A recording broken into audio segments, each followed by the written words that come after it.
1931. Las principales potencias del mundo tambalean bajo el impacto de la Gran Depresión. El comercio global se ha desplomado en 2/3. El desempleo se dispara. Las economías de todo el planeta están en crisis. En Estados Unidos, la mayor economía del mundo, el presidente Herbert Hoover lucha por dar una respuesta efectiva. Gran Bretaña, que gobierna el mayor imperio del mundo, enfrenta una crisis financiera y política. Francia, el segundo imperio más grande, está mejor protegida, pero pronto enfrentará sus propios problemas económicos. La Unión Soviética, el único gran estado socialista, sigue siendo una paria internacional. Está aislada en parte de la crisis mundial y está a punto de concluir el primer plan quinquenal de Stalin, un programa destinado a acelerar la producción industrial y agrícola soviética.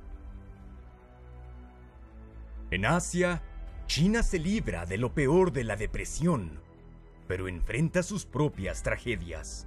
Ese año, inundaciones devastadoras cobran cerca de 2 millones de vidas en el centro del país, y el gobierno nacionalista de Chiang Kai-shek libra una brutal guerra civil contra los comunistas chinos. En 10 años, estos 5 estados, Estados Unidos, Gran Bretaña, Francia, la Unión Soviética y China, formarán el núcleo de las potencias aliadas en el conflicto más grande de la historia, la Segunda Guerra Mundial. Sin embargo, en 1931 hay pocos indicios de que semejante catástrofe sea inminente o inevitable. Ese mismo año, los acontecimientos mundiales marcan también el destino de otras 3 naciones. Alemania, humillada por la derrota en la Primera Guerra Mundial, es ahora una frágil república democrática. Ningún país sufre tanto los efectos de la Gran Depresión como Alemania, debido a su dependencia de los préstamos estadounidenses que se interrumpen de golpe. Bancos y empresas quiebran. El desempleo salta al 24% y alcanzará su punto máximo al año siguiente con 40%. En julio, el presidente Hoover ofrece cierto alivio. Las reparaciones de guerra de Alemania, el dinero que debía pagar a los vencedores de la Primera Guerra, serán suspendidas. Pero las penurias de los ciudadanos alemanes están transformando la política nacional, mientras el apoyo se desplaza hacia la extrema izquierda y la extrema derecha. Italia se ha convertido en un estado fascista de partido único, gobernado por el dictador Benito Mussolini, en el poder desde 1922.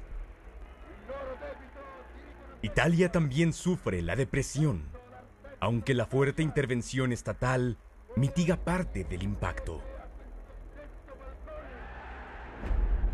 Y en el lejano oriente, el Imperio de Japón.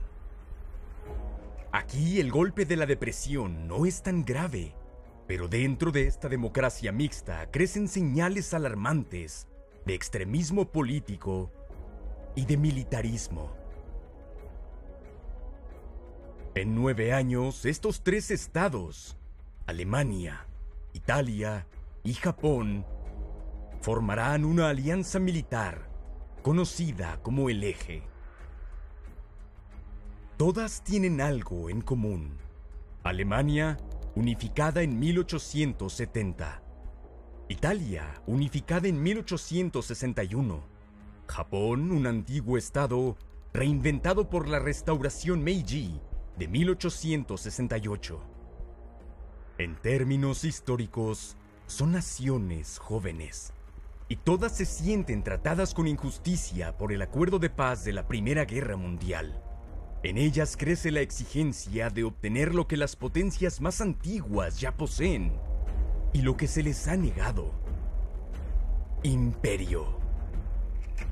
Es el imperio lo que se considera sinónimo de prestigio, seguridad y prosperidad. Una panacea para dificultades internas y un destino a cumplir en tierras extranjeras. La década de los 30, marcada por la crisis económica y el fracaso de la cooperación internacional, abrirá una ventana de oportunidad para estas tres potencias. Una oportunidad para vengar viejas humillaciones y apoderarse de los imperios que creen que les corresponden. Un camino que pondrá a Alemania, Italia y Japón en rumbo de colisión con las grandes potencias establecidas, con consecuencias desastrosas para el mundo.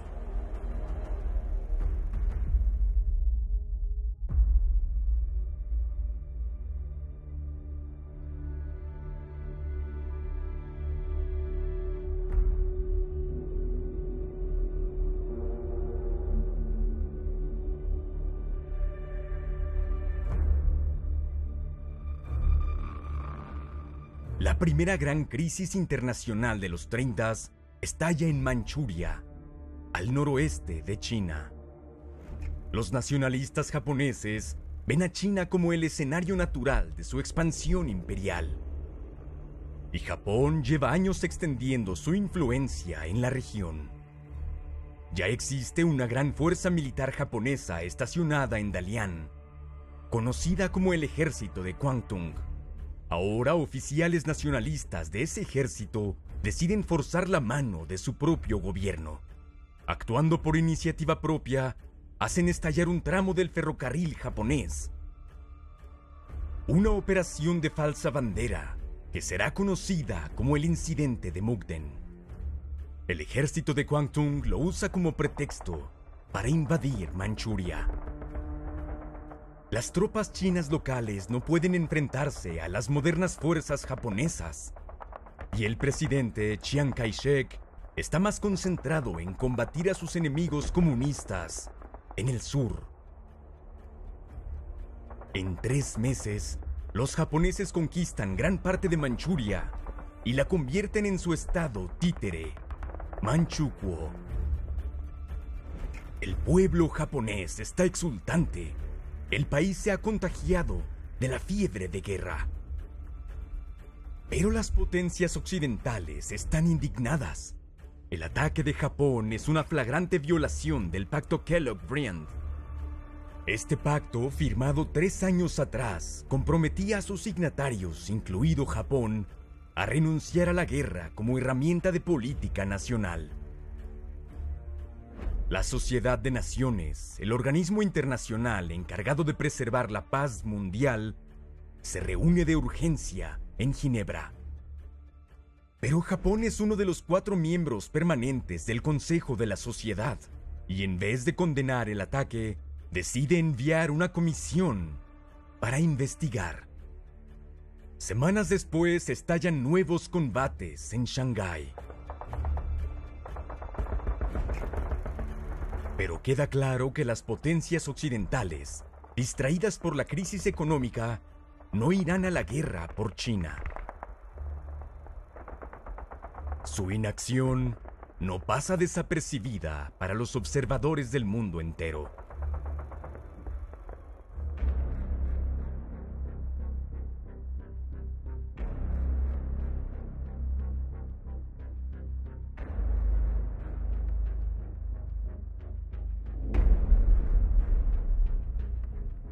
...1932 comienza con una victoria italiana en Libia, donde el general Badoglio declara el fin de una campaña de 10 años para aplastar la resistencia local contra el dominio italiano. Las Fuerzas Armadas de Italia han usado armas químicas, campos de concentración y ejecuciones masivas contra el pueblo libio. Su exitosa pacificación permite a Mussolini planear nuevas conquistas, mientras sueña con un nuevo imperio romano. En Europa Occidental, escenario de la sangrienta guerra de trincheras 14 años atrás, las esperanzas de paz duradera se sostienen en el Pacto de Locarno de 1925. Este garantiza las fronteras occidentales de Alemania y la obliga y a sus vecinos a someter todas las disputas a la mediación de la Sociedad de Naciones. Entre los diplomáticos europeos reina un optimismo conocido como el espíritu de Locarno, la esperanza de que la guerra en Europa haya quedado en el pasado. En febrero se abre en Ginebra una conferencia mundial de desarme, con la asistencia de 61 estados. En junio, la conferencia de Lausana reduce las reparaciones de guerra de Alemania en un 90%. Pero este será un amanecer falso. Ese mismo año, en Alemania, las elecciones federales son dominadas por el partido nazi de Adolf Hitler. Su postura frente al desarme quedará muy pronto en evidencia. Mientras tanto, en la Unión Soviética, el dictador Joseph Stalin prosigue su impulso para hacer el Estado más resistente frente a enemigos externos e internos. Su primer plan quinquenal se centra en expandir la industria pesada, casi duplicar la mano de obra industrial soviética y aumentar dramáticamente la producción de acero, hierro y carbón. Es imposible saber con certeza en qué magnitud, ya que las cifras son manipuladas y exageradas por funcionarios comunistas. Sin embargo, está claro que la producción de tanques y aviones crece de manera masiva. Mientras tanto, en Ucrania, la finalización de la presa del Dnieper, la mayor de Europa, da un gran impulso a la generación eléctrica soviética. Pero en el campo, la política de forzar a los campesinos a integrarse en grandes granjas colectivas, la colectivización, ha resultado desastrosa. El colapso catastrófico de las cosechas ha provocado una hambruna de proporciones aterradoras.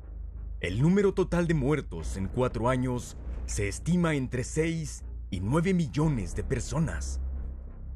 Cerca de la mitad de estas muertes ocurren en Ucrania, donde la tragedia será recordada como el Holodomor.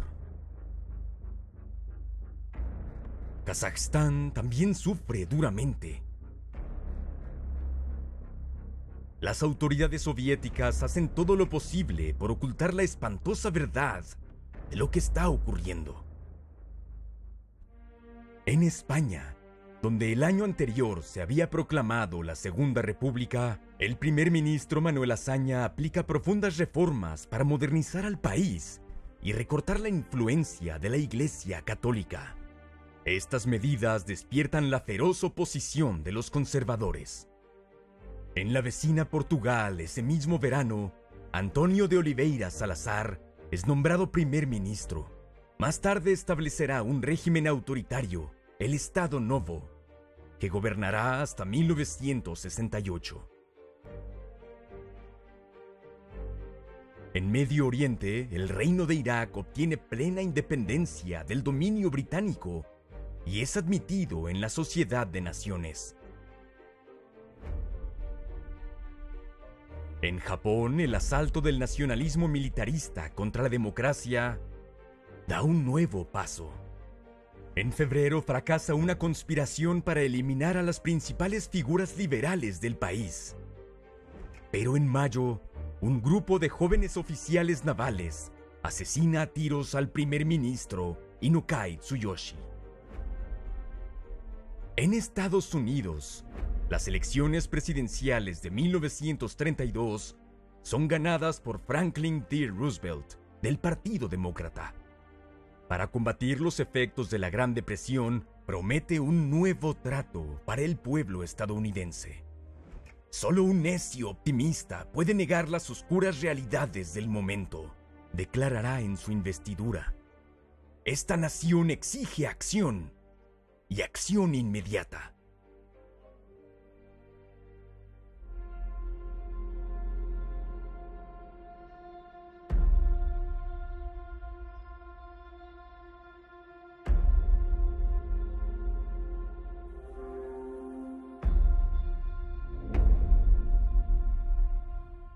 En Alemania reina el estancamiento político. El año anterior, las elecciones federales llenaron el Reichstag de nazis, socialdemócratas y comunistas, todos enemigos irreconciliables. En enero, para romper el bloqueo, el presidente Hindenburg nombra a un nuevo canciller de Alemania, el líder del partido nazi, Adolf Hitler. Se predice que políticos más moderados y experimentados podrán contener sus posturas extremas, de las cuales tiene muchas. Adolf Hitler, nacido en Austria, había servido como cabo en el ejército alemán en la Primera Guerra Mundial. Tras la contienda, se convirtió en líder de un pequeño partido nacionalista en Múnich, el Partido Obrero Alemán. Lo renombró como el Partido Nacional Socialista Obrero Alemán, Partido Nazi. Sus políticas combinaban un nacionalismo étnico extremo con el rechazo absoluto al Tratado de Versalles, hostilidad al capitalismo y a las grandes empresas, y un odio rabioso contra los judíos, culpados de todas las desgracias de Alemania, sobre todo de su puñalada por la espalda en la derrota de la Primera Guerra Mundial. Muchas de las convicciones más profundas de Hitler, como la necesidad de un imperio alemán y de espacio vital a expensas de las razas inferiores, podían leerse abiertamente en el segundo volumen de su manifiesto político, Mein Kampf, publicado en 1926. Muchos alemanes estaban desilusionados con los políticos centristas y su incapacidad para enfrentar la crisis económica. La poderosa oratoria de Hitler y su promesa de soluciones radicales tenían un atractivo irresistible. Muchos alemanes de clase media ven en los nazis la mejor manera de impedir que los comunistas lleguen al poder. Ahora, con Hitler al mando, los acontecimientos comienzan a precipitarse. En febrero de 1933, un comunista holandés, Marinus van der Lubbe, incendia el edificio del Reichstag en Berlín. Actúa solo, pero los nazis acusan al Partido Comunista de intentar un golpe de Estado. Los derechos civiles y políticos son suspendidos rápidamente por un decreto de emergencia. Los comunistas son encarcelados, sus periódicos clausurados. En marzo, Alemania celebra nuevas elecciones, durante las cuales los rivales políticos de los nazis son hostigados por sus matones paramilitares, las SA y las SS. El partido nazi obtiene el 44% de los votos y se hace con el control efectivo del Reichstag. A finales de mes, se aprueba la ley habilitante. Esta libera a Hitler de todos los contrapesos y límites constitucionales. Ahora puede dictar leyes sin consultar al Reichstag ni al presidente Hindenburg. El 1 de abril, los nazis organizan un boicot nacional de un día contra todos los comercios de judíos. Y para el final del verano, ya funcionan los campos de concentración nazis de Oranienburg y Dachau. Y todos los partidos políticos en Alemania han sido prohibidos, excepto el partido nazi. El siguiente objetivo de Hitler es el despreciado Tratado de Versalles, que puso fin a la Primera Guerra Mundial. En público rechaza las reparaciones de guerra y la llamada cláusula de culpabilidad, que le atribuía la responsabilidad de la contienda. En secreto, ordena un rearme a gran escala, en abierta violación de las restricciones de Versalles sobre el tamaño de sus fuerzas armadas. La existencia de una fuerza aérea alemana ilegal ya es un secreto a voces y crece a un ritmo de 60 aviones por mes. El resurgir dramático del nacionalismo y el militarismo en Alemania es evidente para todos. En la Conferencia de Desarme de Ginebra, Alemania exige la paridad de sus fuerzas con las de Francia. Pero al ser rechazada, abandona la conferencia. Ese mismo mes, Hitler retira a Alemania de la Sociedad de Naciones. Es el segundo golpe importante al organismo en ese año. En febrero, el informe de la Sociedad sobre la invasión japonesa de Manchuria había llegado a la Asamblea General. El documento pedía a Japón retirarse de la región. La respuesta japonesa fue abandonar la Sociedad de Naciones. Las instituciones internacionales creadas para mantener la paz se tambalean. Japan subsequently withdrew from the League of Nations. That body proved itself incapable of stemming the tide of aggression, either in Europe or in Asia.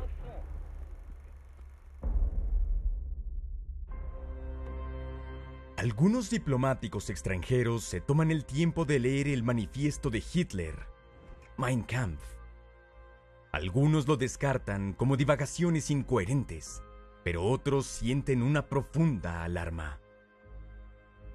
En Gran Bretaña, el parlamentario conservador Winston Churchill advierte de la siniestra dictadura alemana y del regreso de su espíritu militarista.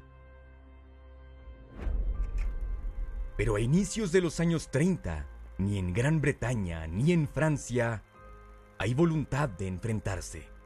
El trauma de la Primera Guerra Mundial sigue estando presente. El ánimo público es pacifista.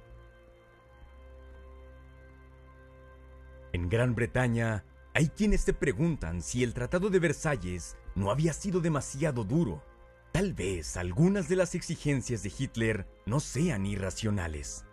Además, la Gran Depresión ha provocado severos recortes en el gasto militar, lo que significa que ni el Reino Unido ni Francia están en condiciones de librar una guerra en Europa. Francia atraviesa una crisis política y económica de gran escala. Ha tenido 10 gobiernos en los últimos 3 años. El ingreso nacional ha caído un 30% y el gasto en defensa se reduce un 25%. Pero los franceses trabajan en un gran proyecto militar que creen garantizará su seguridad durante años. Mientras tanto, en Estados Unidos hay un fuerte apoyo al aislacionismo y un deseo de evitar cualquier enredo en el extranjero.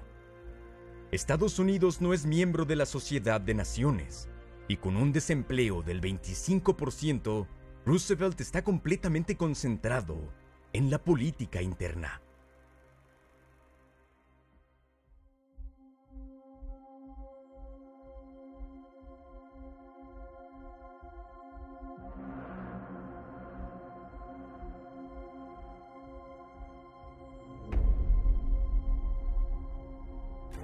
En junio, Hitler ordena una despiadada purga dentro de la propia ala paramilitar nazi, las SA o camisas pardas. La violencia e intimidación de los camisas pardas habían sido cruciales para el ascenso de Hitler al poder, pero ya han cumplido su propósito y son despreciadas por el ejército alemán, cuya lealtad Hitler ahora valora más. En la llamada Noche de los Cuchillos Largos, los principales líderes de la SA son arrestados y ejecutados sin juicio.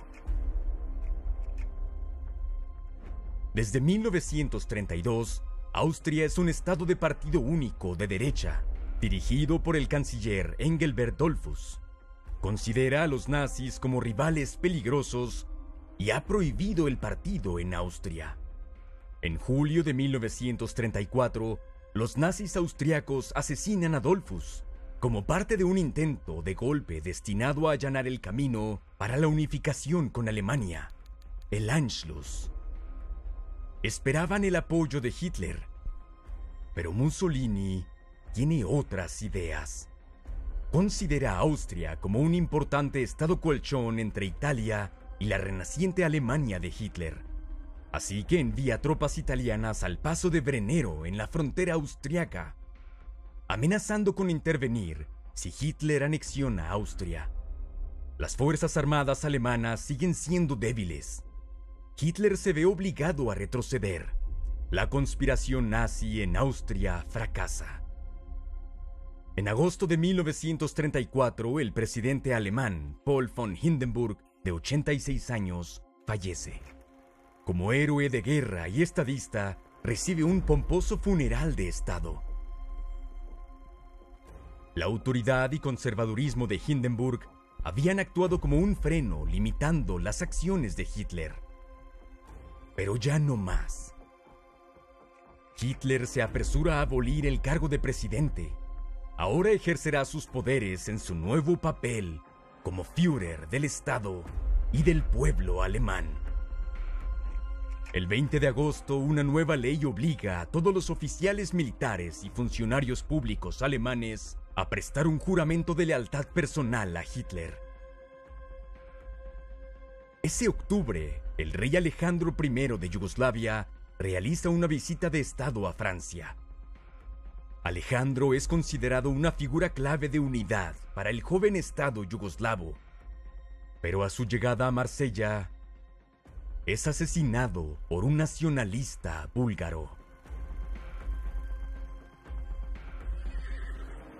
El ministro del Exterior francés, Louis Barthou, también muere en el tiroteo.